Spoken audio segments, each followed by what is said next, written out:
gozo, mi alegría provienen de Dios, provienen del Señor, yo puedo estar alegre todo el tiempo.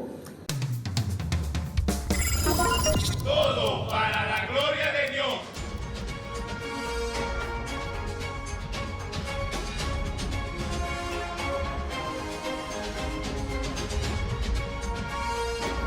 Y bueno, ya estamos cerrando nuestra carta de Filipenses.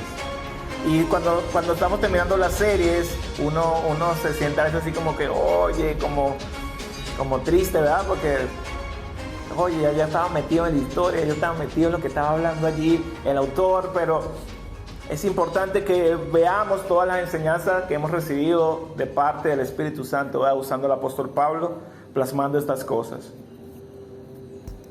Y la porción de Filipenses que vamos a tocar hoy, Pablo comienza a cerrar ya la carta y da vamos a decirlo así, las últimas exhortaciones.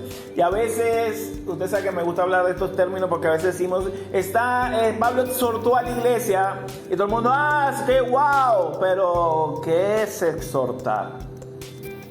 Bueno, exhortar es incitar a alguien con palabras a que haga algo o que deje de hacer algo. Y vemos en Romanos 12, en el versículo 6 y 8, que Pablo dice lo siguiente: pero teniendo diferentes dones, según la gracia que nos ha sido dada, usémoslo. Si es y él empieza a nombrar los dones, y nombra varios dones, pero en el versículo 8 él dice, el que exhorta en la exhortación, o sea que el exhortar es un don que el Espíritu Santo te otorga. El don de exhortar es traer a alguien muy cerca, es atraerlo cerca, a fin de instar, alentar, dar gozo, consolar a esa persona. Todas estas acciones constituyen el don de exhortación. El don de exhortación se le puede llamar también el de consolación, porque a veces cuando nos exhortan nos están dando consuelo. Y se diferencia del don de la enseñanza. No es lo mismo exhortar que enseñar. La exhortación, que es lo que Pablo va a hacer a continuación, se centra en la aplicación práctica de la Biblia. O sea, es lo que yo debo hacer. Mientras que la enseñanza se enfoca en el significado del contenido que hay en la Biblia. Esto simboliza esto es aquello. Ahora Pablo viene a exhortar a la iglesia de Filipos, y por favor acompáñeme en Filipenses capítulo 4, versículo 1. Que dice: por lo tanto, queridos míos, o queridos hermanos míos, a quienes amo y extraño mucho, ustedes que son mi alegría y mi corona, manténganse así firmes en el Señor. Y recordemos que ya habíamos hablado anteriormente que la frase por tanto conecta con las secciones anteriores que Pablo había hablado. O sea, ya entendiendo todo lo que le dije anteriormente, ahora ustedes, eso es lo que quiere decir Pablo con por tanto. Y vea la frase de Pablo: a quienes amo y extraño mucho. Pablo una vez más vuelve a revelar el amor profundo que tenía por la gente de Filipenses. Recordemos que al principio de la carta Pablo dice frases como la siguiente: doy gracias a mi Dios cada vez que me acuerdo de ustedes. En todas mis oraciones por todos ustedes siempre oro con alegría. ¿Recuerdan cuando vimos eso? También digo, Dios es testigo de cuánto los quiero a todos con el entrañable amor de Cristo. Pero ahora Pablo dice, a quienes amo y extraño tanto. Qué bonito que alguien hable así de ti. En esta carta, Pablo no solo instruye a los filipenses, sino que también expresa un profundo amor por ellos. por esos hermanos en la fe que él dice, ustedes estuvieron conmigo en la lucha por el evangelio. ¿Recuerdan? Pablo hace un énfasis de su afecto y su anhelo por verlos. Varias veces dice, es que yo sé que voy a salir de aquí, es que pronto quiero estar con ustedes, es que los extraño. Cuando vimos un poquito de esto, yo le decía, cuando uno falta a la iglesia, ¿verdad? Y de repente uno cuando ya llega el domingo en la tarde dice, ay, hoy sí me hizo falta mi gente. Hoy me hizo falta ir, escuchar mi alabanza, hoy me hizo falta la palabra, hoy me hizo falta compartir con los hermanos. Es un amor en Cristo. Cuando una iglesia es una familia, cuando una iglesia es una familia espiritual, donde se brinda apoyo, donde se brinda afecto, donde se brinda crecimiento, se extraña cuando se está lejos. Se extraña. Ahora una iglesia donde ni te brindan apoyo, ni te dan afecto, ni creces, tú no la vas a extrañar. Pero Pablo trabajó codo a codo con esa iglesia. Y por eso ese vínculo de amor tan bonito por ellos. Y esta expresión, ustedes son mi alegría, ustedes son mi corona. No hay duda que los filipenses son una fuente de gozo y orgullo para Pablo. Todos los pastores deberíamos hablar así en nuestras iglesias, ¿verdad? Ustedes son mi alegría, ustedes son mi corona. Pablo utilizó la antigua palabra corona que describía esa corona que se le daba a los atletas. ¿Recuerda lo que vimos anteriormente cuando Pablo hacía el ejemplo de aquel que corría y ponía su mirada en la meta? ¿Recuerdan? Él sigue hablando de ese mismo ejemplo, esa corona En otras palabras, mientras los filipenses estaban firmes en el Señor, eran como un trofeo para Pablo. Era algo que él lo veía como que, wow, Señor, mira esta iglesia que tú has levantado. Y aquí viene la orden, la exhortación. Manténganse firmes en el Señor. Y no es pararme firme. Es mantenerme fiel al mensaje de la Escritura. Es mantenerme fiel a las ordenanzas del Señor. ¿Es difícil? Sí, hermano, yo sé que es difícil. Pero aquí nos vamos a detener un momento. Porque es necesario que yo esté firme. No puedo tengo que estar firme, determinado. Ahora, ¿cómo yo me mantengo firme? Y vamos a ver algunas cosas que hemos hablado y aprendido en la carta. No nos vamos a ir a otro libro, no nos vamos a ir a otro lugar, en la carta. ¿Cómo me mantengo firme? Entendiendo que soy un siervo de Jesucristo. Cuando yo sé cuál es mi posición delante de Dios. Que Dios me compró. Que Él es mi dueño. Que pagó un alto precio por mí, que soy su siervo, su sirviente, su esclavo, entonces yo me mantengo firme. Asumiendo con responsabilidad mi santidad. Recuerda lo que hablamos cuando estamos hablando de los medios de gracia, los días viernes decimos que el medio de santificación, trabajamos tú y el Espíritu Santo. No es como la salvación, que la salvación es solo Dios. Nosotros no tenemos nada que ver ahí. Pero en nuestra santificación nosotros tenemos que ponernos de acuerdo ahí con el Espíritu Santo y caminar los dos allí. Y por eso el Señor nos da su medio de gracia para nosotros, el Espíritu Santo vaya santificándonos. Entonces yo tengo que, primero, entender que soy un ¿qué? Un siervo. Dígalo conmigo, pues si no se lo va a aprender. Soy un siervo. Segundo, tengo que tener responsabilidad en mi santificación.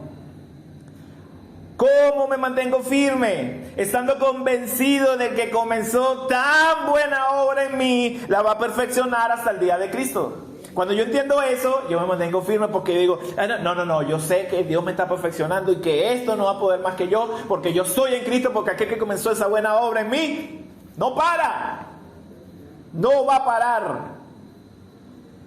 Y el día que venga Cristo, usted va a estar, obra terminada, directo al cielo. ¿Cómo yo me mantengo firme? Abundando cada vez más en el conocimiento de Cristo, abundando cada vez más en la gracia, mi hermano. Se lo voy a repetir toda su vida. Como dijo Pedro, crezcan en la gracia y el conocimiento de nuestro Señor Jesucristo. Así, vea lo que dice Pablo. Así podremos discernir lo que es mejor y ser puros e irreprochables para el día de Cristo, llenos del fruto de justicia que se produce por medio de Jesucristo para la gloria y alabanza de Dios. Todo esto que estoy diciéndole ya lo vimos. Si quiere refrescarlo, vaya a YouTube y ve todas las predicas que están allí. Estoy repitiendo. ¿Cómo me mantengo firme? Asumiendo que yo viva o que yo muera, Cristo sea exaltado. Así me mantengo firme. ¿Cómo me mantengo firme? Entendiendo que para mí el vivir es Cristo y el morir es... Ay, pastor, pero ¿cómo me mantengo firme? Comportándome de una manera digna del Evangelio de Cristo. Así me mantengo firme. Y le voy a repetir frases que dijo Pablo en esta carta. Pablo, ¿cómo nos podemos mantener firmes? Y el Espíritu Santo habla a través de Pablo diciendo: siguiendo firmes en un mismo propósito, luchando unánimes por la fe del Evangelio, sin temor alguno a sus adversarios. ¿Cómo me mantengo firme, Pablo? Entendiendo que a nosotros se nos ha concedido no solo creer en Cristo, sino también sufrir por Él. ¿Qué más me dice Pablo? ¿Qué más te dice Pablo? Bueno, teniendo un mismo parecer, un mismo amor, unidos en alma y pensamiento como iglesia. Pablo sigue diciendo, no haciendo nada por egoísmo. Y sigue diciendo, con humildad considerando a los demás como superiores a ustedes mismos.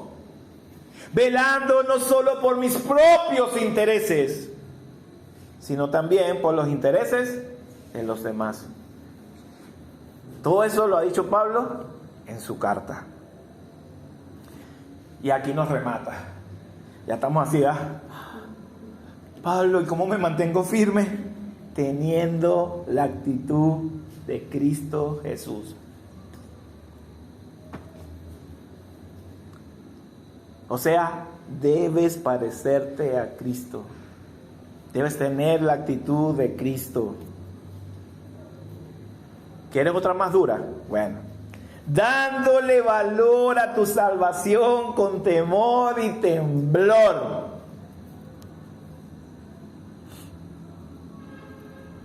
Mire, hermano, lo que dice Pablo. Haciendo todo sin quejas, haciendo todo sin contiendas, para que seamos intachables y puros, hijos de Dios sin culpa en medio de una generación torcida y depravada. ¿Cómo me mantengo firme? Brillando como estrellas en el mundo, manteniendo en alto la palabra de vida. ¿Es fuerte? Sí, es fuerte. Muchos dicen, es que la carta de Filipenses es la carta del gozo. Es la carta de Filipenses, una carta tan bonita. Una carta tan bonita, pero esta carta nos ha dado palo. Nos ha dado palo. Y estoy haciendo un pequeño resumen de cómo podemos estar firmes nada más. Pero Pablo no para ahí. ¿Cómo puedo yo estar firme? Viendo el ejemplo de los que viven a la manera de Cristo. Cuando Pablo decía, sigan mi ejemplo. Y sigan el ejemplo de aquellos que viven como Cristo. Debemos cuidarnos de los legalistas, los que quieren agregarles cosas a nuestra fe para alcanzar salvación. Pero también tenemos que cuidarnos de los liberalistas que creen que porque Cristo ya murió ellos pueden vivir como ellos quieran. ¿Cómo me mantengo firme? Cuidado con estas personas. Y esta es la cereza del helado. ¿Está listo? ¿Cómo me mantengo firme? Conociendo más a Cristo y todo aquello que para mí era ganancia, ahora va a ser pérdida, basura, estiércol. Palabras fuertes de Pablo ahí. Sabiendo que yo no soy perfecto, pero que no uso eso como excusa para pecar. A veces, Señor, es que yo caí en ese pecado porque yo soy tan débil. Miren, no, eso no es excusa ante Dios. Porque el Espíritu Santo está en ti. Y el Espíritu Santo da su fruto en ti. Y parte de ese fruto es dominio propio.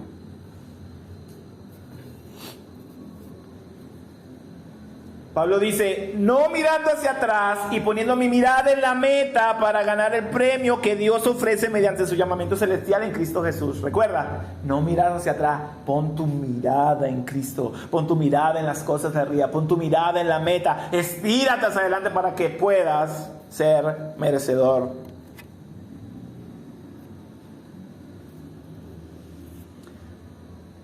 Andando de acuerdo con lo que ya hemos alcanzado, conocimiento. Anda conforme al conocimiento que ya tengas de Cristo. Es que yo no sabía, sí lo sabías. Es que, hermano, lo que conoces de Cristo hasta hoy tienes que ponerlo ya a funcionar. Pablo, ya por lo último, por favor. ¿Cómo nosotros nos mantenemos firmes? Viviendo como ciudadanos del cielo, de donde anhelamos recibir al Salvador y al Señor Jesucristo.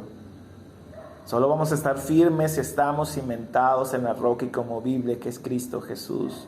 Venga lo que venga, nada te moverá. Entiéndelo. ¿Cómo estoy firme? Estando en Cristo. Mi vivir es Cristo. Y eso es lo que Pablo quiere inyectar en esta carta.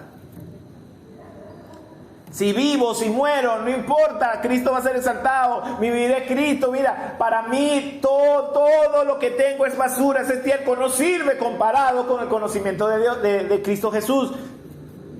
Necesito conocer a Cristo para yo estar firme. Necesito andar como Cristo para estar firme.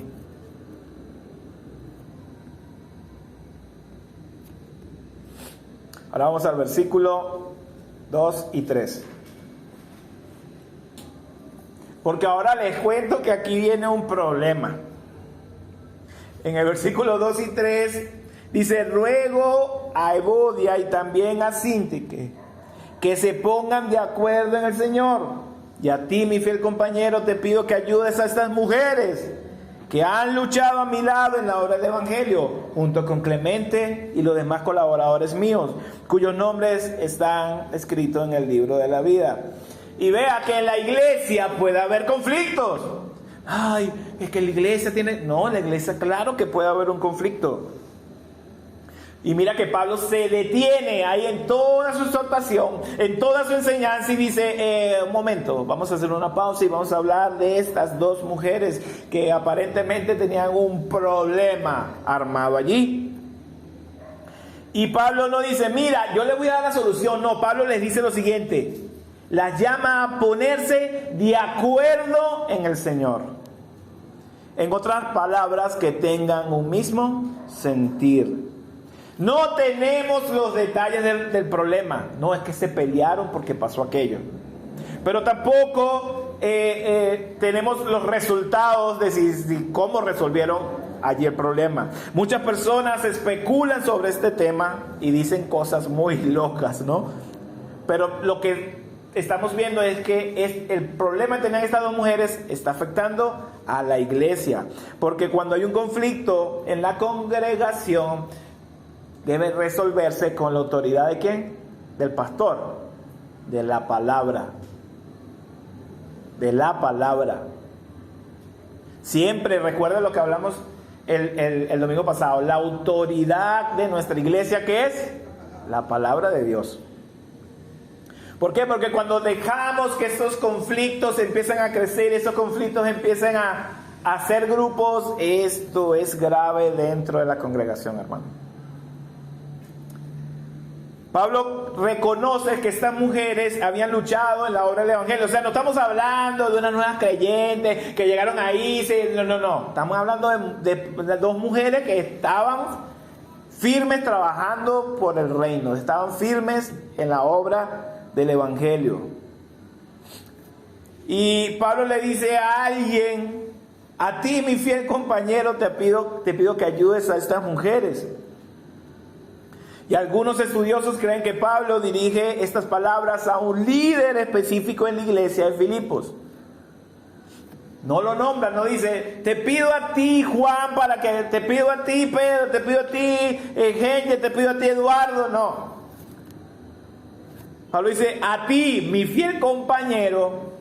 Y ahí usted puede imaginarse, bueno, será Timoteo, será Epafrodito, será uno de los hermanos con que tuvo. No sabemos a qué se está dirigiendo Pablo allí. Algunos especulan, algunos ponen nombre, algunos dicen, pero en la carta no lo dice. Más bien nombran, dice, a un hombre llamado Clemente. Como mira, hay también Clemente que estuvo ahí con nosotros. Oye, resuelvan el problema.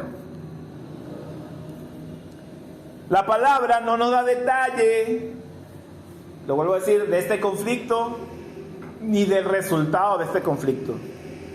Pero sí nos enseña lo siguiente. Evodia y Sintique son un ejemplo claro de que las diferencias dentro de una congregación las hay. Sí las hay.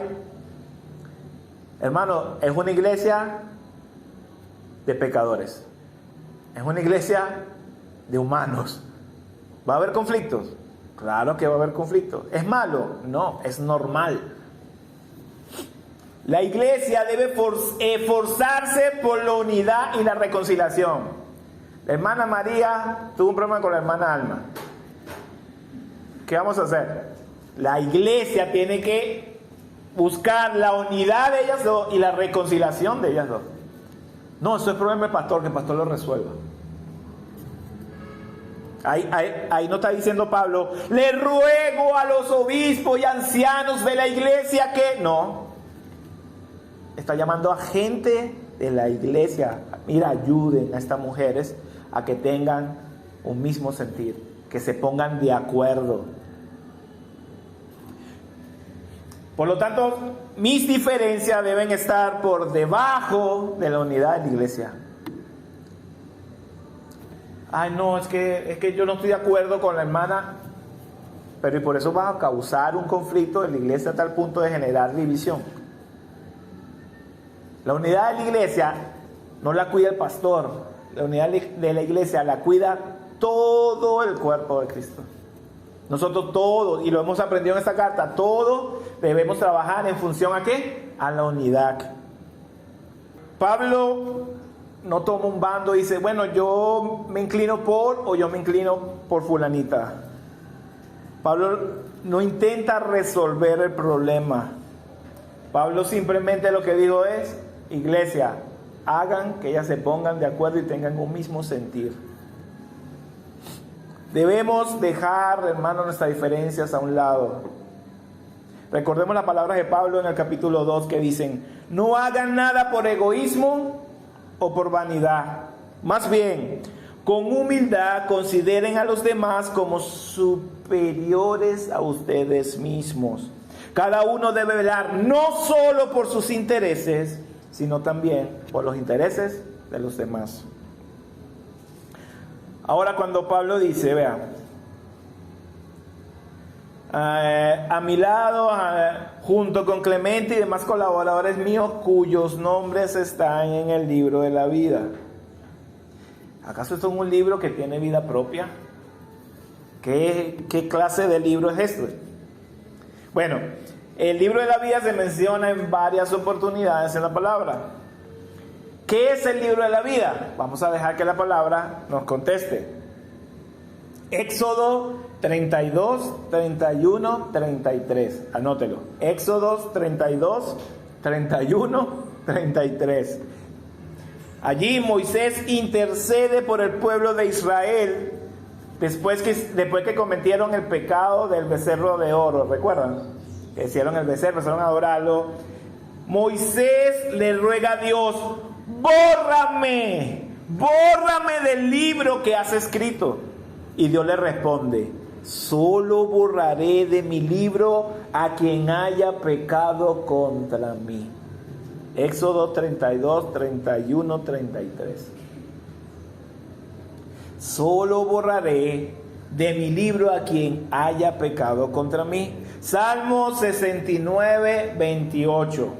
El salmista le dice a Dios: que sean borrados del libro de la vida, que no queden inscritos con los justos. Aquí el salmista le está diciendo a Dios: aquellos impíos, Señor, aquellos que se levantan contra ti. Entonces dice: que sean borrados del libro de la vida, para que no sean inscritos con los justos.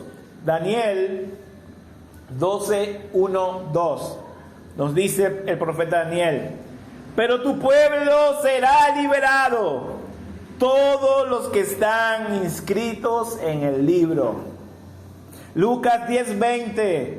El Señor dijo: sin embargo, no se alegre de que puedan someter a los espíritus, sino alégrense de que sus nombres están escritos en el cielo. Apocalipsis 3:5. En la carta de la iglesia Sardis, Jesús promete que aquellos que perseveren en su fe tendrán sus nombres escritos en el libro de la vida. Apocalipsis 20, 12, 15. El libro de la vida se menciona nuevamente en el juicio final. Dice: se abrieron unos libros y luego otro, que es el libro de la vida. Los muertos fueron juzgados según lo que habían hecho, conforme a lo que estaba escrito en los libros, donde solo aquellos cuyos nombres están escritos en él serán salvos de la muerte segunda. Y Pablo, sabiendo esto, dice: Clemente y todos los que colaboraron conmigo en la obra del Evangelio, cuyos nombres están escritos en el libro de la vida. ¿Tu nombre estará escrito en el libro de la vida? Versículos 4 y 5. Alégrense. Alégrense en el Señor. Que su amabilidad sea evidente a todos. El Señor está cerca. Filipenses 4, 4, 5. Volvimos a Filipenses. Alégrense. Y no solo lo dice una vez, lo dice 2 veces.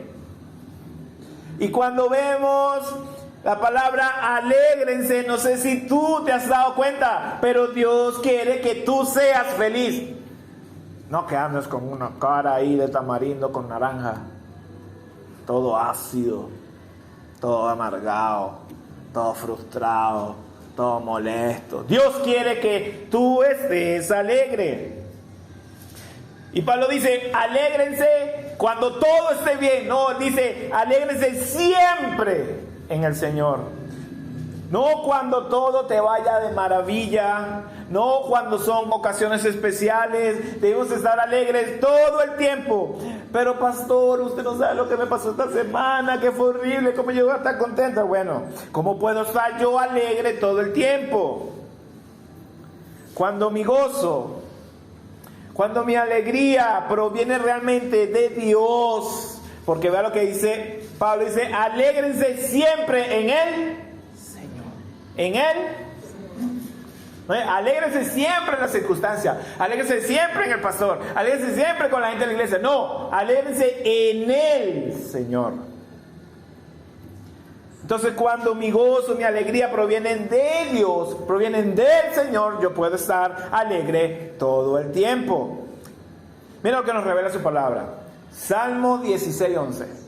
Anote, Salmo 16:11. Escuche. Me has dado a conocer el camino de la vida, me llenarás de alegría en tu presencia y de dicha eterna a tu derecha.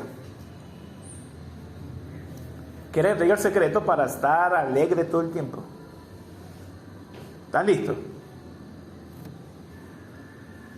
Me llenarás de alegría en tu presencia. Fuera de la presencia de Dios, yo no puedo tener esta alegría. Pero dentro de la presencia de Dios, Romanos 15:13. Romanos 15:13. Que el Dios de la esperanza los llene de toda alegría y paz a ustedes que creen en Él, para que rebosen de esperanza por el poder del Espíritu Santo. ¿Quieres que otro secreto? ¿Quieres estar alegre todo el tiempo? Entonces tienes que estar alegre, ¿sabes qué? En la esperanza que tienes en Cristo. O sea, como yo estoy alegre en su presencia y me alegro en la esperanza que Él dio a mi vida, de la vida eterna. Romanos 14:17. Romanos 14:17. Porque el reino de Dios no es cuestión de comida o bebida, sino de, escuche, justicia, paz y alegría en el Espíritu Santo. ¿Quieres otro secreto? ¿Quieres alegría siempre en el Señor? Entonces, tienes que buscar primeramente, ¿el qué? El reino de Dios y su justicia. Porque el reino de Dios no consiste en comida y bebida, sino en justicia, paz y alegría en el Espíritu Santo. Ahora, ¿cuáles son las evidencias de que la alegría del Señor está en mí? Pablo la está diciendo aquí, que su amabilidad sea evidente a todos. Cuando llega alguien a la iglesia y usted, hola, te bendiga, bienvenido, esa persona está llena de la alegría del Señor. Pero cuando llega alguien a la iglesia y hola, Dios te bendiga, qué bueno que pudiste venir, ven adelante, ven, lo traes hasta aquí, lo sientas allí, espero que hoy disfrutes, aquí estamos todos, estamos a la orden de cualquier cosa. La gente, wow, que su amabilidad sea evidente al pastor, que su amabilidad sea evidente, no, a todos, hermanos. Eso va a reflejar que la alegría y el gozo de Dios está en mí. Cuando tienes alegría, y no queda uno, hola, bienvenido, te bendiga. No, cuando tú tienes la alegría del Señor, eso se nota, se refleja. La alegría del Señor yo no la puedo fingir, porque cuando es la alegría del Señor yo no la puedo guardar, es algo que hay dentro de mí que no la puedo guardar. Ahora, ¿cuál es el motivo de esa alegría? ¿Dónde la consigues? En la presencia de Dios, en la esperanza que te da Cristo y buscando el reino de Dios. Pero ¿cuál es el motivo de esa alegría? Pablo lo vuelve a decir allí, dice, el Señor está cerca. Y a algunos le aterra esto, que el Señor esté cerca, pero para nosotros, para la iglesia de Cristo, es motivo de gran alegría. ¿Por qué? Porque sabemos que pronto vamos a estar delante de la presencia de nuestro Dios. Hermano, por eso Pablo dice, una admiración así gigante, ¡alégrense!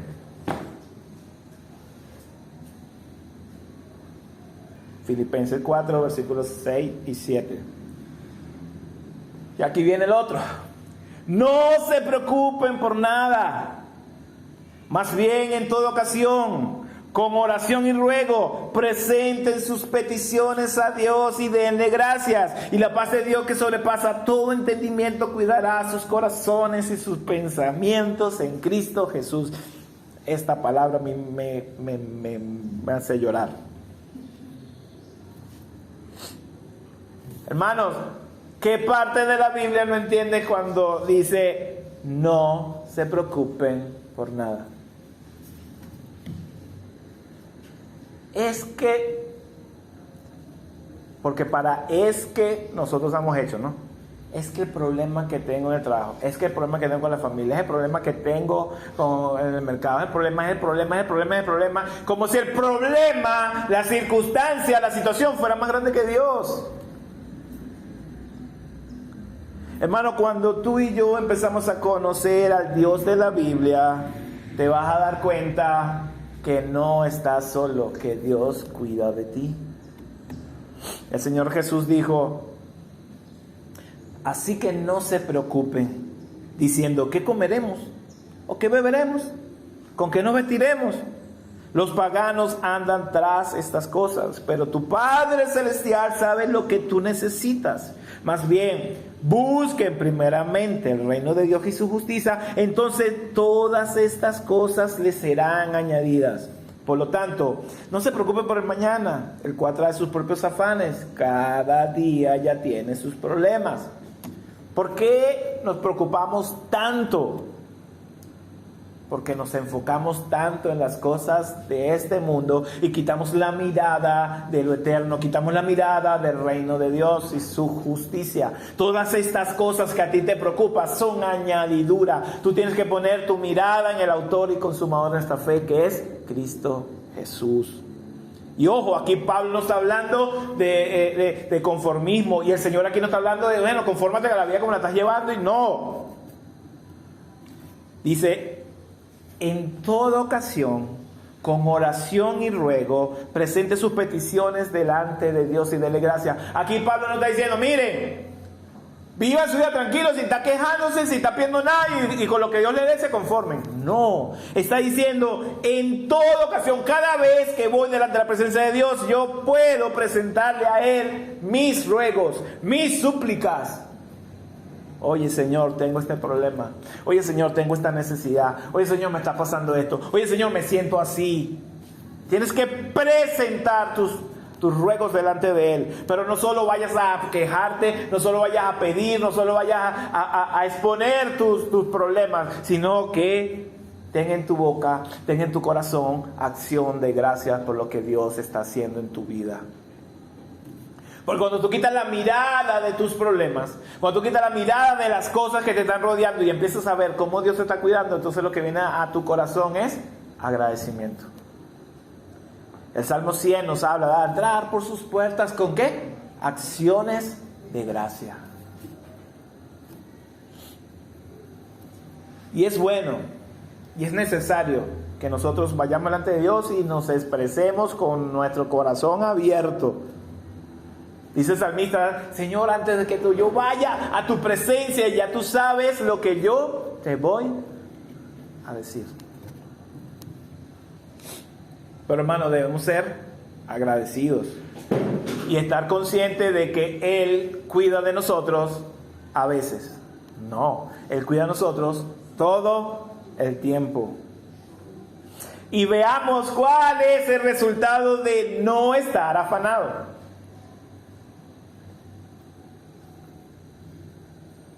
Orar al Señor, ¿verdad?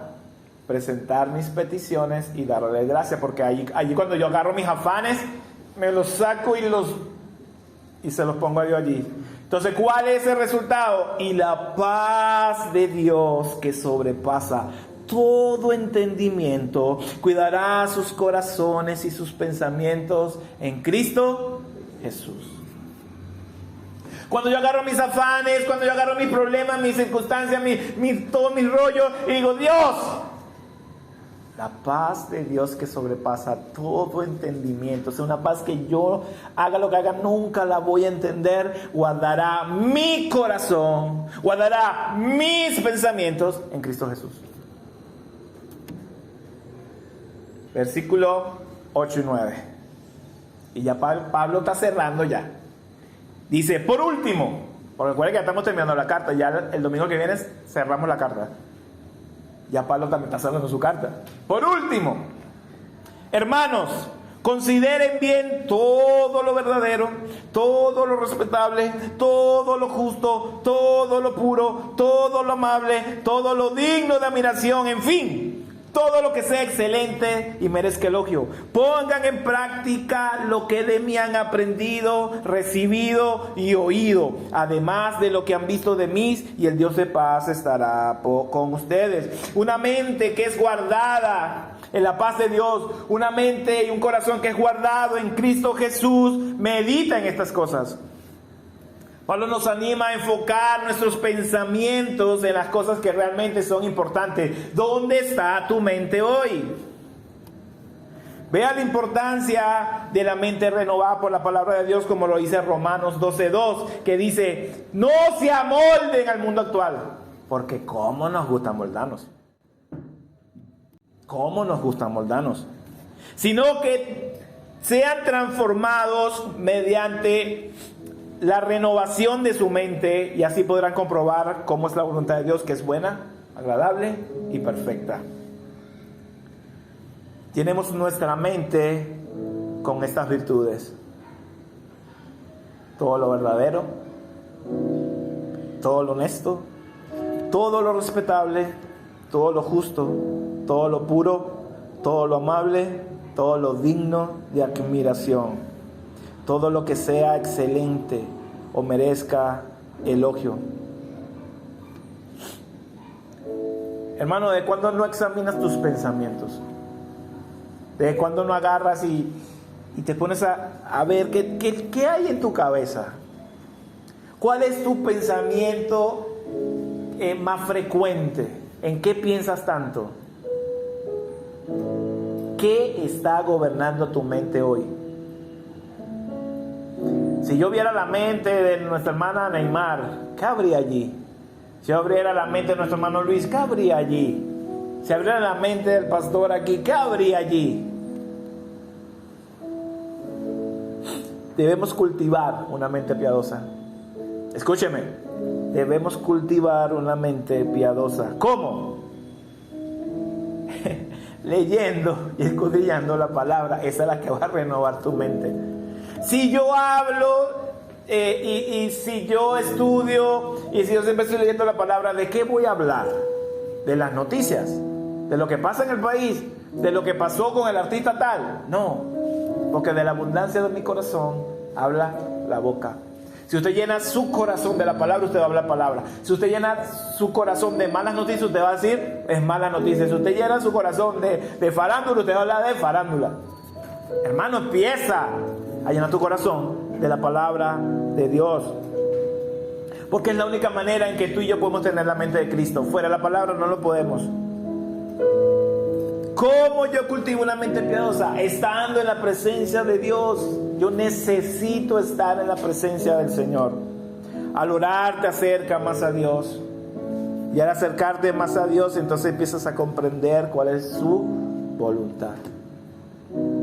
Medita en las Escrituras de día y de noche. Sé sabio, hermano. Llena tu mente de Cristo, llena tu mente de Dios. Enfócate en eso. Y pongamos en práctica todo lo que hemos aprendido hasta hoy. Esta carta de Filipenses nos ha dado tantas enseñanzas.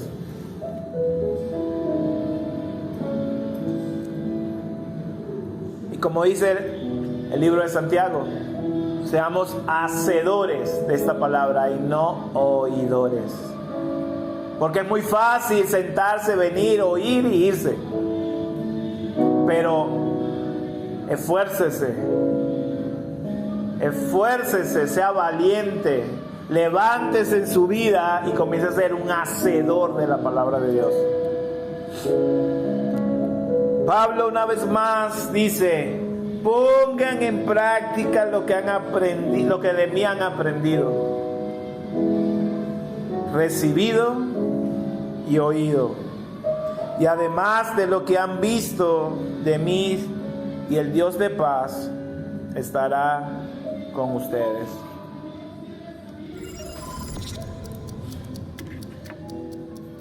Filipenses, hermosa carta.